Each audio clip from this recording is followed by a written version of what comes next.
बहुत समय पहले की बात है। एक हरे भरे जंगल में तरह तरह के पक्षी रहते थे। कोई तोतों के झुंड में रहता, कोई कबूतरों के साथ तो कोई अकेला। सब अपनी अपनी दुनिया में खुश थे। लेकिन उसी जंगल में एक झुंड ऐसा भी था जो पूरे जंगल में सबसे ज्यादा डरावना और निर्दयी माना जाता था। ये थे जालिम पक्षी। ये पक्षी आकार में बड़े और ताकतवर थे।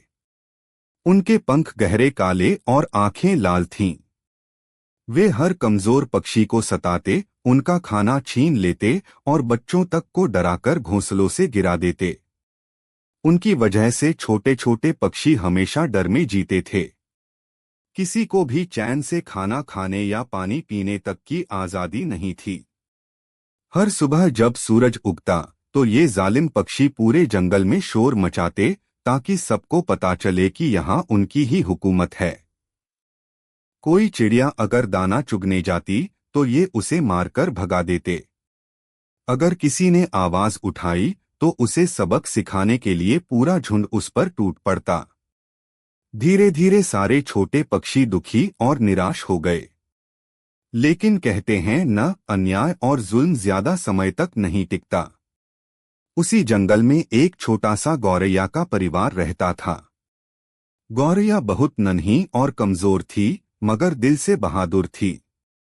वह सोचती, अगर हम सब मिलकर एक हो जाएं, तो ये जालिम चाहे कितने भी ताकतवर हों, हम इन्हें हरा सकते हैं। एक दिन गौरैया ने सभी पक्षियों को इकट्ठा किया। तोते, कबूतर, मैना, बुलबुल और छोटे छोटे चिड़िया सब डरते डरते उसके पास आए। गौरैया ने कहा, भाइयों बहनों, अगर हम ऐसे ही चुप रहे तो ये जालिम हमेशा हमें सताते रहेंगे। ताकत उनकी ज्यादा है, लेकिन संख्या हमारी ज्यादा है। अगर हम एकजुट हो जाएं, तो ये कभी जीत नहीं पाएंगे। सभी पक्षी पहले तो डर गए। उन्हें लगा कि जालिम पक्षियों से टकराना खतरनाक है। लेकिन गौरैया ने उन्हें हिम्मत दी और योजना बनाई। उसने कहा, हम सब मिलकर एक दिन तय करेंगे। जब ये जालिम हमला करने आएंगे, हम सब मिलकर एक साथ उन पर टूट पड़ेंगे। एक अकेले की ताकत भले ही कम हो, लेकिन सबकी ताकत मिलकर बहुत बड़ी हो जाती है।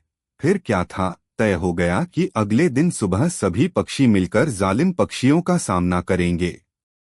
अगली सुबह जैसे ही जालिम पक्षी उड़कर आए और अपनी दादागिरी दिखाने लगे, तभी गौरैया ने संकेत दिया।